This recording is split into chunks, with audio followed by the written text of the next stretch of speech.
ओम गणेशाय नमः। आज इस वीडियो में आप सुनेंगे गणगौर की कहानी। इससे पहले की वीडियो में आप जान चुके हैं कि गणगौर का त्योहार कैसे मनाया जाता है, क्या विधि है। यदि आप इस चैनल पर पहली बार आए हैं तो आप इस चैनल पर गणगौर की विधि, उद्यापन की विधि और यह त्योहार किस प्रकार किया जाता है, गणगौर के गीत इत्यादि आप इस चैनल पर वीडियो में देख सकते हैं। आइए इस वीडियो में सुनते हैं गणगौर की कहानी। एक बार शंकर भगवान पार्वती जी और नारद जी के साथ पृथ्वी पर घूमने आए और एक गांव में पहुंचे। उस दिन चैत्र शुक्ल की तीज थी। जैसे ही गांव वालों को भगवान के आने की सूचना मिली तो धनवान स्त्रियां श्रृंगार में तथा आवभगत के लिए तरह तरह के भोजन बनाने में व्यस्त हो गई। कुछ गरीब परिवार की महिलाएं जैसी थी वैसी ही थाली में हल्दी, चावल और जल आदि लेकर आ गई और शिव पार्वती की भक्ति भाव से पूजा करने लगी।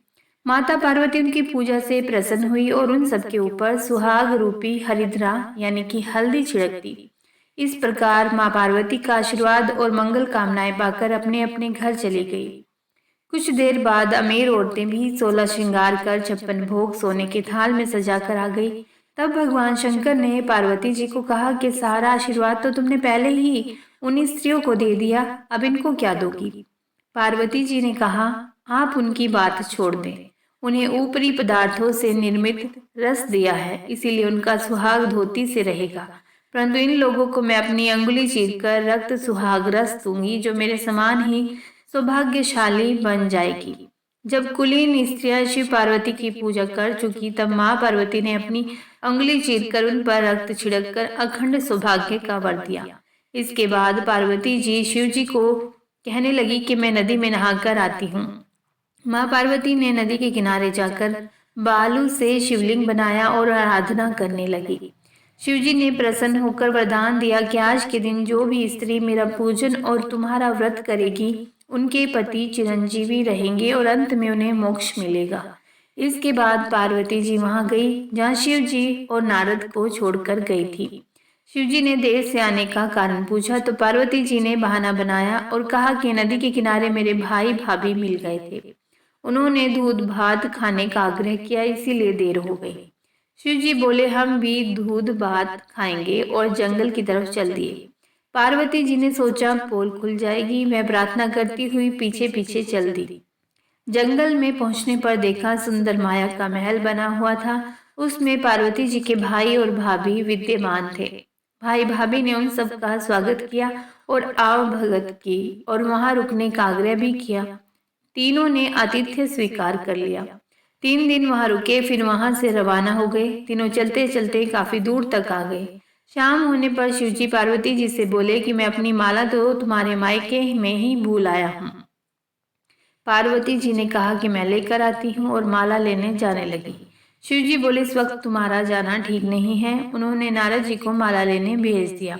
नारद जी वहां पहुंचे तो देखा कि वहां पे कुछ भी नहीं था। महल का तो नामो निशान भी नहीं था। अंधेरे में जंगली जानवर घूम रहे थे। अंधकार पूर्ण वातावरण डरावना लग रहा था। यह देखकर नारद जी आश्चर्य में पड़ गए। तभी बिजली कड़की और माला उन्हें एक पेड़ पर टंगी दिखाई दी। माला लेकर नारद जी तुरंत वहां से दौड़ते हुए शिवजी के पास पहुंचे और शिवजी को वहां का वर्णन सुनाया।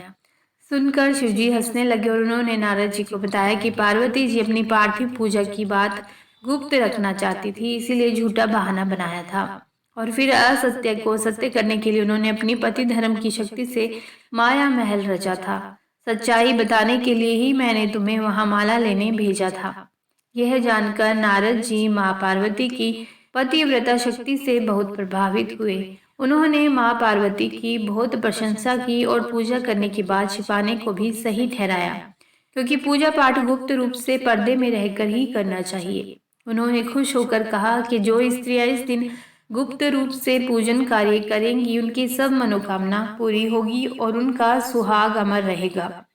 पार्वती जी ने व्रत छिपकर किया था, अतः उसी परंपरा के अनुसार आज भी इस दिन पूजा के अवसर पर पुरुष उपस्थित नहीं रहते हैं।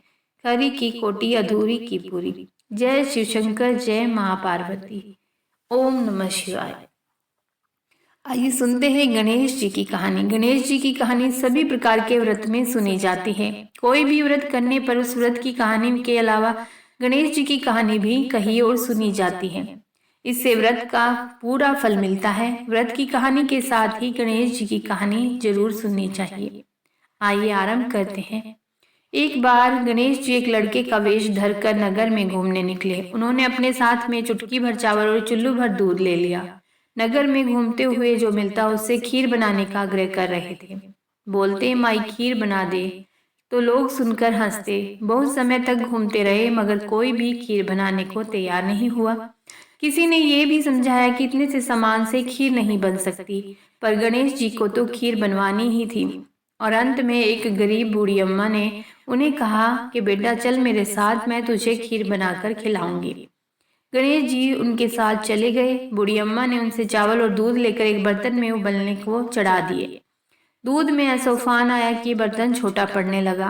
बूढ़ी अम्मा को बहुत आश्चर्य हुआ।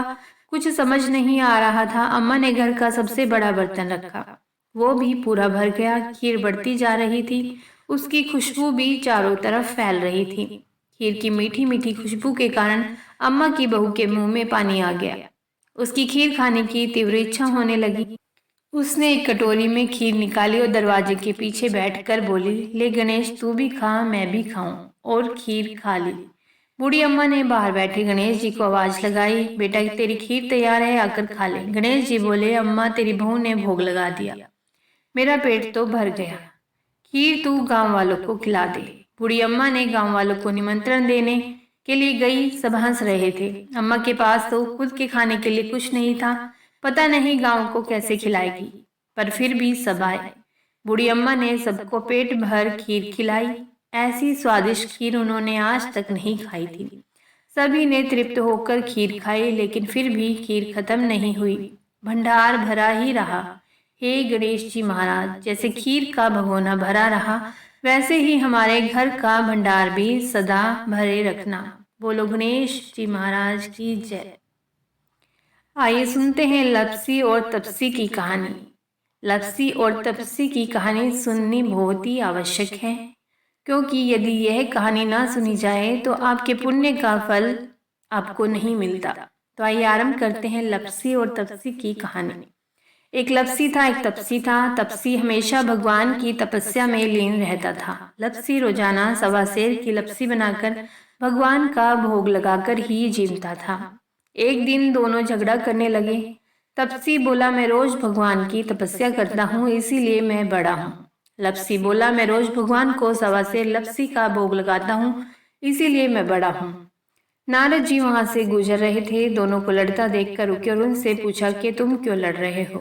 तपसी ने खुद के बड़ा होने का कारण बताया और लपसी ने अपना कारण बताया। नारद जी बोले, तुम्हारा फैसला मैं कर दूंगा।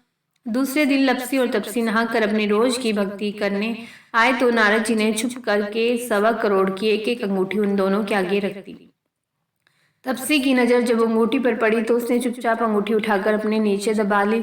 लपसी की नजर अंगूठी पर पड़ी, लेकिन उसने ध्यान नहीं दिया। भगवान को भोग लगाकर लपसी खाने लगा। नारद जी सामने आए तो दोनों ने पूछा कि कौन बड़ा। तो नारद जी ने तपसी से खड़ा होने को कहा। वो खड़ा हुआ तो उसके नीचे दबी अंगूठी दिखाई पड़ी। नारद जी ने तपसी से कहा, तपस्या करने के बाद भी तुम्हारी चोरी करने की आदत नहीं गई, इसीलिए लपसी बड़ा है। तुम्हें तुम्हारी तपस्या का कोई फल भी नहीं मिलेगा। तपसी शर्मिंदा होकर माफी मांगने लगा। उसने नारद जी से पूछा, मुझे मेरी तपस्या का फल कैसे मिलेगा। नारद जी ने कहा, यदि कोई गाय और कुत्ते की रोटी नहीं बनाएगा तो फल तुझे मिलेगा। यदि कोई ब्राह्मण को जिमा कर दक्षिणा नहीं देगा तो फल तुझे मिलेगा। यदि कोई साड़ी के साथ ब्लाउज नहीं देगा तो फल तुझे मिलेगा।